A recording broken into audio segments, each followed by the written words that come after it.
আল্লাযীনা ইয়ামশুনা আলাল আরদি হাওনা, জমিন দিয়ে চলার সময় তার দিকে তাকাইলে বুঝা যাবে সে নম্রতার সাথে চলছে, ভদ্রতার সাথে চলছে। রাস্তা দিয়ে যখন চলে মানুষদেরকে, মুসলমানদেরকে পাইলে সে সালাম দেয়, মানুষকে চাই পাইলে সে নম্রতার সাথে কথা বলে, রাস্তা দিয়ে চলে এমন ভাবে চলে তার চাল চলনের মধ্যে বোঝা যায় সে আল্লাহর বান্দা, আল্লাহর দাস, আল্লাহর ভয় তার ভিতরের মধ্যে আছে। এই বৈশিষ্ট্য হইল আল্লাহর রহমত প্রাপ্ত বান্দার প্রথম বৈশিষ্ট্য, প্রথম গুণাবলী।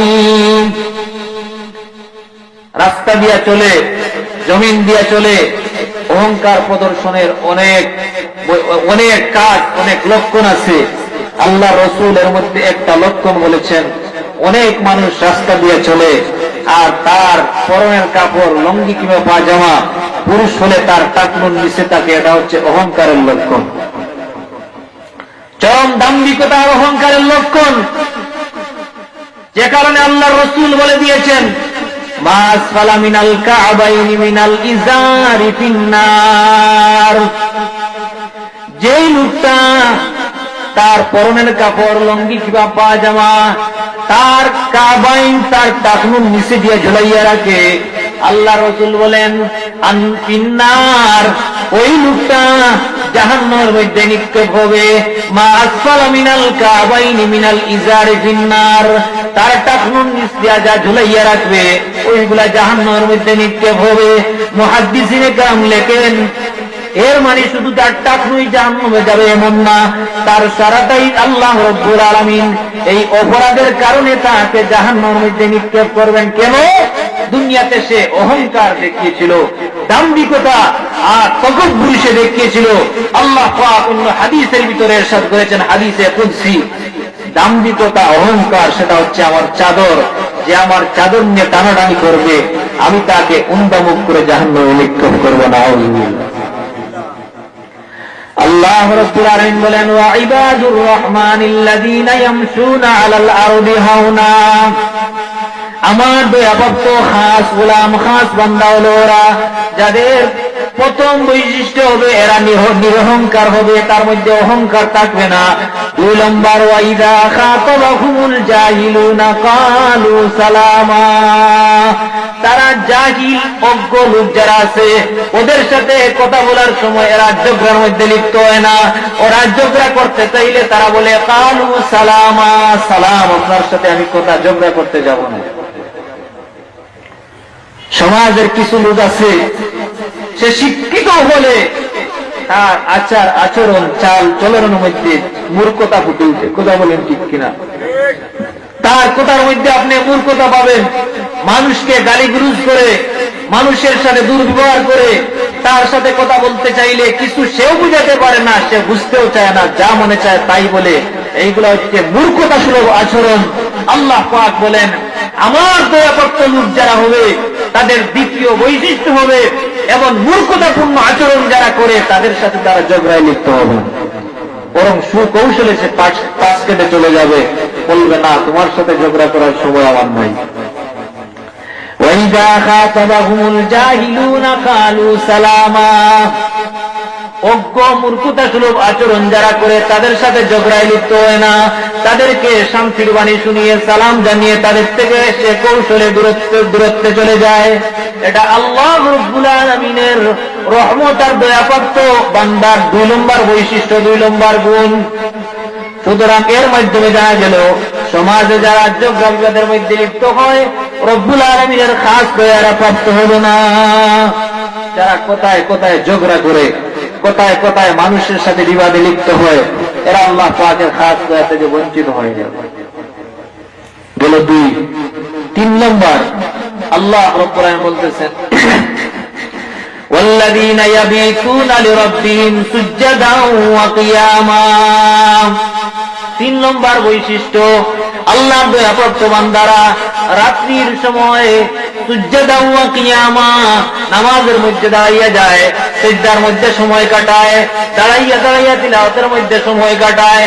এরা হলো আল্লাহ রাব্বুল আলামিনের খাস বান্দা, রহমত প্রাপ্ত, বিশেষ রহমত প্রাপ্ত, আল্লাহ পাকের নৈকট্যপ্রাপ্ত বান্দা। ওয়াল্লাযীনা ইয়াবীতুনা লিরাব্বিহিম সুজদাও ওয়া কিয়ামা। রাতের বেলা ওরা নামাজের মধ্যে কাটাইয়া দেয়। ও মুসলমান, অসংখ্য আল্লাহর বান্দারা আছে যারা রাত্রিতে নামাজের মধ্যে কাটাইয়া দেয়, দাঁড়াইয়া দাঁড়াইয়া আল্লাহ কোরআন তিলাওয়াত করে করে কাটায়। সিজদার মধ্যে আল্লাহ রাব্বুল আলামিনের মুকররব হওয়ার জন্য তারা সময় কাটায়। এমন বান্দা আছে কি নাই? আছে। ইতিহাসের কিতাবের মধ্যে আছে অন্তত 40 জন তাবেঈ এমন পাওয়া যায় যারা তাদের জীবনের 40 থেকে 50টা বছর রাত্রে আর ঘুমান নাই। সুবহানাল্লাহ। রাত্রে ঘুমান নাই, সারাটা রাত্রি আল্লাহ রাব্বুল আলামিনের ইবাদতের মধ্যে তারা এমন ভাবে কাটাইছেন, হয়তো কিতাব মুতালায়, না হয় কোরআন তিলাওয়াতে, না হয় দাঁড়িয়ে দাঁড়িয়ে আল্লাহর কালাম তিলাওয়াতের মধ্যে ছিলেন, না হয় সিজদার মধ্যে সময় কাটাইছেন। অনেক আল্লাহর বান্দারা এমন বলেছেন, সারা দুনিয়ার সবগুলা যদি আমার সামনে আনা হয়, আল্লাহর কুদরতি ভয়ে সিজদা দিতে যে মজা লাগে, আর এই মজা কোথাও পাওয়া যায় না। এই মজা কোথাও পাওয়া যায় না। আল্লাহর অনেক বান্দা এমনও বলেছেন, রাতের আধারে যখন আল্লাহর কুদরতি ভয়ের মধ্যে সিজদায় লুটিয়ে পড়ি, মনে হয় যেন আল্লাহ রাব্বুল আলামিন রহমতের কুলের মধ্যে চলিয়া গেছি। আল্লাহর রহমতের কুলের মধ্যে চলিয়া গেছি। হযরত ইমামে আযম আবু হানিফা রাহিমাহুল্লাহ তাআলা, তার ব্যাপারে প্রসিদ্ধ বর্ণনা সবাই জানে। ইমামে আযম আবু হানিফা রাহিমাহুল্লাহ তাআলা জিন্দেগীর 40টা বছর তিনি রাত্রে ঘুমান নাই। এশার নামাজ দিয়া ফজরের এশার ওযু দিয়া ফজরের নামাজ পড়িয়া ফেলেছেন। সুবহানাল্লাহ। এশার ওযু দিয়া ফজরের জামাত পড়েছেন, এর মানে এশার পড়ে তিনি ঘুমিয়েছেন নাকি সোজা ছিলেন? ঘুমাইলে কি আর ওযু থাকে? 40টা বছর এশার ওযু দিয়া ফজরের নামাজ পড়লেন সাধারণ মানুষ। কেমন বান্দা ছিলেন তারা! সুবহানাল্লাহ। ইমামে মুহাম্মদ রাহিমাহুল্লাহ তাআলা রাত্রিতে তিনি ঘুমাইতেন না, সারা রাত্রি ইবাদতের মধ্যে কাটাইতেন, কিতাব মুতালার মধ্যে কাটাইতেন। কেউ বলল, ও ইমাম মুহাম্মদ, রাত্রিতে আপনি ঘুমান না কেন? ইমাম মুহাম্মদ রাহমাতুল্লাহ আলাইহি বলেন, সারা দুনিয়ার রাসূলের উম্মতগণ আজকে আমাদের দিকে তাকাইয়া আছে। তারা ভাবতেছে আমরা তাদের জন্য দোয়া করছি, আমরা তাদের জন্য ইলম অর্জন করছি। যদি এবার আমিও ঘুমাইয়া যাই, এই উম্মতের পাহারাদারি কে করবে? ও মুসলমান, আজকের দুনিয়াতেও আল্লাহর এমন অনেক বান্দা আছে কি নাই? আজকের দুনিয়াতে এমন বান্দা আছে। না হয় এই জমিনে যেমন নাফরমানি হচ্ছে, আল্লাহ রাব্বুল আলামিন কিয়ামতের ফয়সালা দিয়া দিতেন, কিন্তু দিচ্ছেন না। আল্লাহর মায়ার বান্দারাও আছে। আমরা যখন ঘুমাইয়া যাই, আল্লাহর অনেক বান্দারা আছে রাতের আধারে আল্লাহর সাথে কথা বলা শুরু করিয়া দেয়। রাতের আধারে আল্লাহর দরবারে দাঁড়াইয়া আল্লাহর কুদরত সিজদা দিয়া আল্লাহর দরবারে কান্নাকাটি করে তারা সব উম্মতের জন্য দোয়া করতে থাকে। এমন বান্দা আছে। মুহতারাম হাজিরিন, মাদ্রাসাগুলোর মধ্যে গিয়ে দেখেন রাতের শেষ ভাগে তেলাওয়াত শুরু হইয়া যায়। কথা বলেন ঠিক কিনা? এই জমিন এদের বরকতে, এদের দোয়ার বরকতে আল্লাহ পাক টিকিয়ে রেখেছেন। আজকে যারা দিন সম্পর্কে গাফিল, তারা মনে করে আমার তো এই ক্ষমতা আছে, চিরদিন থাকবে। তারা তো আর দিন সম্পর্কে গাফিল, দিনের সমুজ নাই, এজন্য সেই বুঝ। কিন্তু তোমার ক্ষমতাও এজন্য টিকে থাকে নাই যে তুমি অনেক বড় ক্ষমতাবান, কিন্তু না, এই ক্ষমতাগুলো আল্লাহ রাব্বুল আলামিন আরেক প্রিয়, তার কিছু প্রিয় বান্দাদের বরকতে টিকিয়ে রেখেছেন, যারা দুনিয়াতে না থাকলে ফেরাউন নমরুদও টিকে থাকতে পারে নাই, পৃথিবীর কোন শক্তি টিকে থাকতে পারবে না। আসমান জমিন ভেঙে আল্লাহ পাক তছনছ করে দিবেন। যাদের জন্য আল্লাহর রহমতের ফেরেশতারা তো দোয়া করেই, সমুদ্রের মাছ পর্যন্ত দোয়া করে। এদের পরিচয় কি, এদের বৈশিষ্ট্য কি? হাদিসের ভিতরে আল্লাহর রাসূল বলেছেন, ওয়াইন্নাল মালাইকা লাতাদউ আজনিহাতাহা লিদারবান লিতালিবিল ইলম। ওয়াইন্নাল মালাইকা লাতাদউ আজনিহাতাহা লিদারবান লিতালিবিল ইলম। আল্লাহর জমিনে যারা ইলম তলবের নিশায় থাকে, যারা ইলম তলব করে, যারা আলিম হয়, এই আলিম হয়ে আল্লাহর দ্বীন আল্লাহর জমিনে বিস্তার করানোর চেষ্টায় থাকে, ওই সমস্ত লোকদের জন্য আল্লাহর রহমতের ফিরিস্তারা সম্মানের জন্য যা ডানা বিছাইয়া দেয়। শুধু ডানা বিছাইয়া দিয়া শেষ নয়, ওদের জন্য তারা মাগফিরাতের দোয়া করে। শুধু তারা দোয়া করে শেষ নয়, আত্তাল ইতানু ফি জাওফিল মা, সমুদ্রের নিচের মাছ পর্যন্ত তাদের জন্য দোয়া করে। মুহাদ্দিসিনে কেরাম লেখেন, মাছ কেন দোয়া করে, ফিরিস্তারা কেন দোয়া করেন, মখলুকরা কেন দোয়া করেন? এজন্য দোয়া করেন ওই সমস্ত লোকেরা যদি আল্লাহর জমিনে না থাকে, আল্লাহর দ্বীনের বিস্তার ঘটাইতে না থাকে, আল্লাহর ইবাদতের মধ্যে মশগুল না থাকে, রব্বুল আলামিন কিয়ামতের ফয়সালা দিয়া দিবেন, আসমান জমিন সবগুলা ধ্বংস করিয়া দিয়া দিবেন। যদি সবগুলা ধ্বংসের ফয়সালা আসিয়া যায়, তাহলে সমুদ্রের মাছ পর্যন্ত আর বাঁচিয়ে থাকতে পারবে না। তাহলে তারাও তাদের স্বার্থের জন্য দোয়া করে। কথা বলেন ঠিক কিনা? সমুদ্রের মাছ তাদের স্বার্থ বুঝে, কিন্তু আজকে অহংকারী দাম্ভিক লোক যারা আছে, নাফরমান লোক যারা আছে, দ্বীন সম্পর্কে গাফিল যারা আছে, তারা তাদের স্বার্থ বুঝে না, মনে করে আমার শক্তি দিয়ে আমি টিকে আছি। কিন্তু না, তোমার শক্তিতে তুমি টিকো নাই। তোমার শক্তিতে যদি তুমি টিকে থাকতে পারতা, তাহলে নমরুদের যত শক্তি আছে আজকের পৃথিবীর কারো এত শক্তি নাই। সারা পৃথিবীর বাদশা সে ছিল। ফেরাউনের যে শক্তি আছে আজকের পৃথিবীর কারো সেই শক্তি নাই। সে সারা পৃথিবী শাসন করেছিল, এরপরেও ফেরাউনও তো টিকতে পারে নাই, নমরুদও টিকতে পারে নাই, আরো কত দাম্ভিক শাসকরা ছিল, কেউ টিকতে পারে নাই।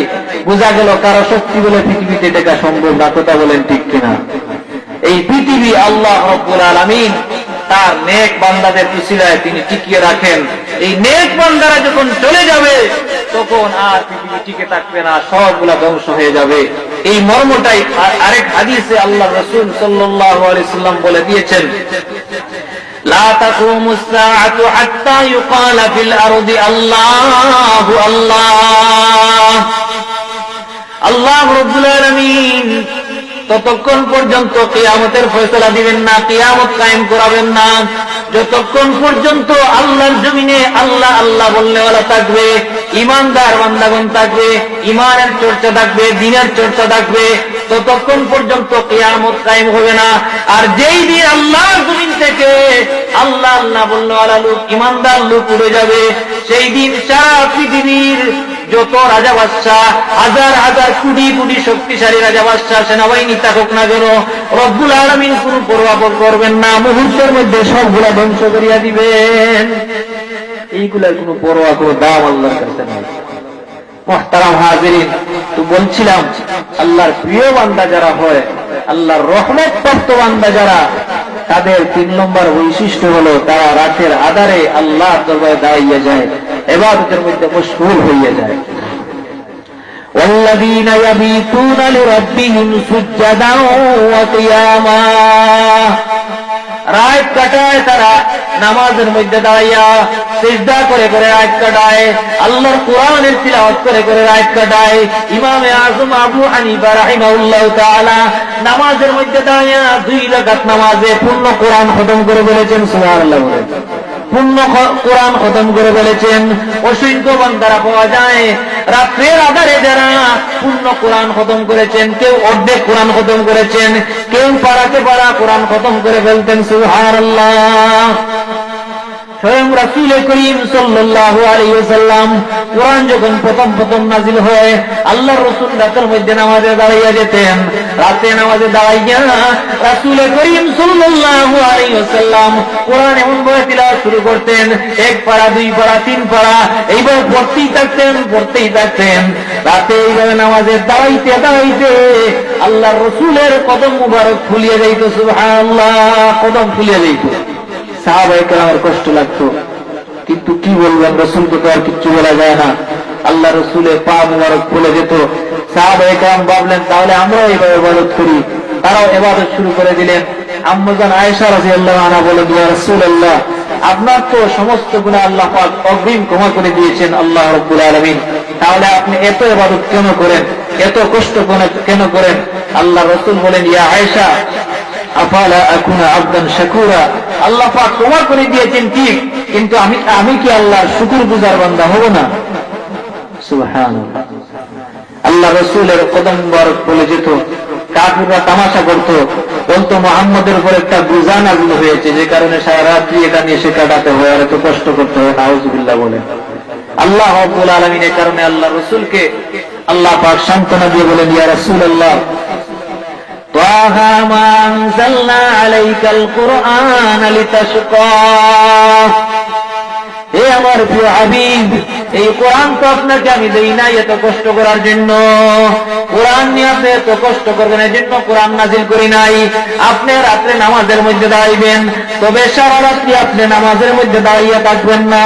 নিসফাহু আও ইনকুস মিনহু কালিলা আও জিদ আলাইহি ওয়া রাত্তিলিল কুরআনা তারতিলা, সারা রাত্রি আপনি কোরআন পড়তে পড়তে নামাজের মধ্যে দাঁড়িয়ে কষ্ট করবেন না। যদি নামাজের মধ্যে দাঁড়ান, আপনি অর্ধেক রাত্রে নামাজ পড়বেন, অর্ধেক রাত্রে আপনি ঘুমাবেন, কোরআন পড়বেন, ধীর স্থির ভাবে অল্প অল্প কোরআন পড়বেন। এইভাবে সারা রাত্রি কোরআন পড়িয়া কাটানোর দরকার নাই। রাসূলকে সান্ত্বনা দেওয়ার জন্য আল্লাহ পাক বলছেন। তো আমাদের বুঝা দরকার, কত ইবাদত করার পরে আল্লাহ পাক নিজে তার রাসূলকে তিনি সান্ত্বনা দিচ্ছেন। মুহতারাম হাজির, রাতে দাঁড়াইয়া ইবাদত করা আল্লাহ পাকের খাস রহমত প্রাপ্ত বান্দাদের কাজ। কাদের কাজ? খাস রহমত প্রাপ্ত বান্দাদের কাজ। আমরা যদি সারা রাত্রি দাঁড়িয়ে ইবাদত না করতে পারি, কিন্তু আমাদের জন্য উচিত হইল অন্তত আল্লাহ পাকের ফরজ বিধানগুলা যথাযথ সময় আদায় করা। কথা বলেন ঠিক কিনা? আল্লাহ পাকের ফরজ বিধানগুলা যথাযথভাবে আদায় করা। আল্লাহর দাসত্বের অন্যতম পরিচয় হলো আল্লাহর ফরজ বিধান 5 ওয়াক্ত নামাজের জন্য যথাসময়ে প্রতিদিন আল্লাহর কুদরতি ভাবে সিজদা দেওয়া। এটা আল্লাহ পাকের দাসত্বের অন্যতম লক্ষণ, যে কারণে হাদিসের ভিতরে নামাজকে সবচেয়ে বড় ইবাদত বলা হয়েছে। নামাজের মধ্যে আল্লাহর দাসত্ব ফুটে ওঠে, আল্লাহর যে আবিদ, আল্লাহর যে গোলাম, আল্লাহর গোলামি ফুটে ওঠে। কিভাবে ফুটে ওঠে? মুহতারাম হাজিরিন, নামাজের মধ্যে বান্দা যখন দাঁড়ায়, নামাজের মধ্যে দাঁড়িয়া সে কারো সাথে কথা বলে না, অথচ কথা বলা তার জন্য বৈধ ছিল, কিন্তু রব্বুল আলামিনের সাথে কথা বলার জন্য সে যখন দাঁড়াইয়া গেছে আর কারো সাথে সে কথা বলে না, কান পর্যন্ত হাত উঠে হাত চাপা দিয়া বলে এবার সে আল্লাহ রব্বুল আলামিনের কালামের সাথেই কথা বলে, আর কারো সাথে কথা বলে না। রব্বুল আলামিনও তার প্রতি রহমতের তাওয়াজ্জু দান করেন। সুবহানাল্লাহ বলেন। রহমতের তাওয়াজ্জু দান করেন। রব্বুল আলামিন তার সমস্ত রহমত নিয়ে তার বান্দার প্রতি মনোযোগী হন, মুতাওয়াজ্জা হয়ে যান। হাদিসের ভিতরে আছে, যে কারণে বান্দা যখন নামাজের মধ্যে দাঁড়াইয়া আল্লাহর কোরআন পড়তে থাকে, কালাম করতে থাকে, রব্বুল আলামিনও তার সাথে কথা বলতে থাকেন। সুবহানাল্লাহ বলেন। রব্বুল আলামিনও তার সাথে কথা বলতে থাকেন। বান্দা যখন বলে আলহামদুলিল্লাহি রাব্বিল আলামিন, সমস্ত প্রশংসা রব্বুল আলামিন আল্লাহর জন্য, আল্লাহ রব্বুল আলামিনও তার প্রতি মুতাওয়াজ্জা হয়ে তার বান্দার কথার সাথে উত্তর দিতে থাকেন।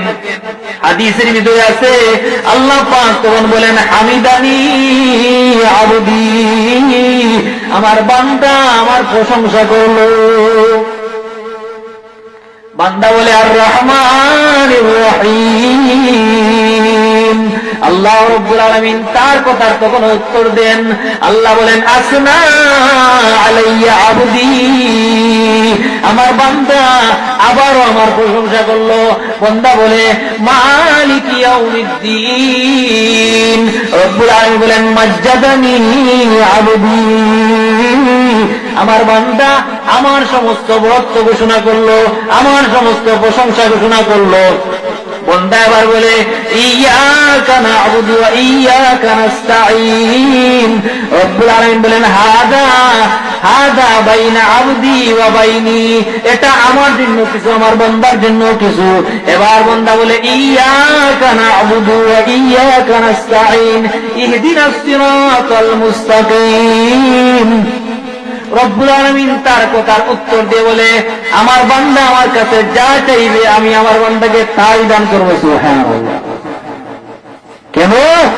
নামাজের মধ্যে বান্দা যখন দাঁড়ায় তখন আল্লাহর দাসত্ব, আল্লাহর গোলামি তার মধ্যে ফুটে উঠে। বুঝা গেল সে প্রকৃত দাস, যে কারণে আল্লাহ বলছেন কথা বলা নিষেধ, সে কথা বলা নিষেধ করে রেখেছে, কারোর সাথে কথা বলে না। আল্লাহ বলছেন নামাজে দাঁড়ায় এদিক সেদিক তাকানো যাবে না, সে কোনো দিকে তাকায় না। আল্লাহ বলছেন তুমি এইভাবে রুকু করো, রুকু করে কারোর সাথে কথা বলে না। সিজদা করো, সিজদা করে কারোর সাথে কথা বলে না। সিজদায় গিয়ে তার সবচেয়ে সম্মানের অঙ্গ এই কপালটা তার পায়ের নিচে যেই মাটি থাকে সেই মাটির মধ্যে লাগাইয়া দিয়া সে আল্লাহ কুদরতি ভাবে সিজদা দিয়া সে স্বীকৃতি দেয়, ও মাওলা, আমার যত আমিত্ব আছে, আমার যত অহংকারী আছে, আমার যত বেটাগিরি আছে, আমার যা কিছু আছে সবগুলা তোমার কুদরতি ভাবে বিসর্জন দিলাম। আমি তোমার দাস, আমি তোমার গোলাম। এখন থেকে তুমি যা বলবা সেইভাবে কথা বলবো। তুমি যেখানে কথা বলতে বলবা সেখানে কথা বলবো, যেখানে নিষেধ করে দিবা সেখানে কথা বলবো না। তুমি যেইভাবে বলবা একমাত্র তোমার আদেশ অনুযায়ী চলবো। তুমি যেখানে নিষেধ করে রাখবা সেখানে আমি আর পদক্ষেপ দিব না। এই স্বীকৃতি দেয় কি দেয় না? বান্দা তার কাজের মাধ্যমে নামাজে দাঁড়ায় এই স্বীকৃতি দেয় কি দেয় না?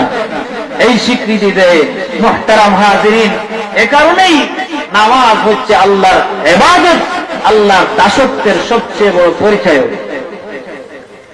বান্দা যদি প্রতিদিন 5 বেলা আল্লাহ রাব্বুল আলামিনের হুকুম নামাজকে যথাযথ কায়েম করে কিয়ামতের দিন সে আল্লাহর শুকরগুজার বান্দা হয়ে তার দরবারে উপস্থিত হবে। সুবহানাল্লাহ বলে আল্লাহর শুকরিয়া আদায়ের দরকার আছে কি নাই? কথা বলেন, আল্লাহর শুকরিয়া আদায়ের দরকার আছে কি নাই? আল্লাহর জিকিরের দরকার আছে কি নাই?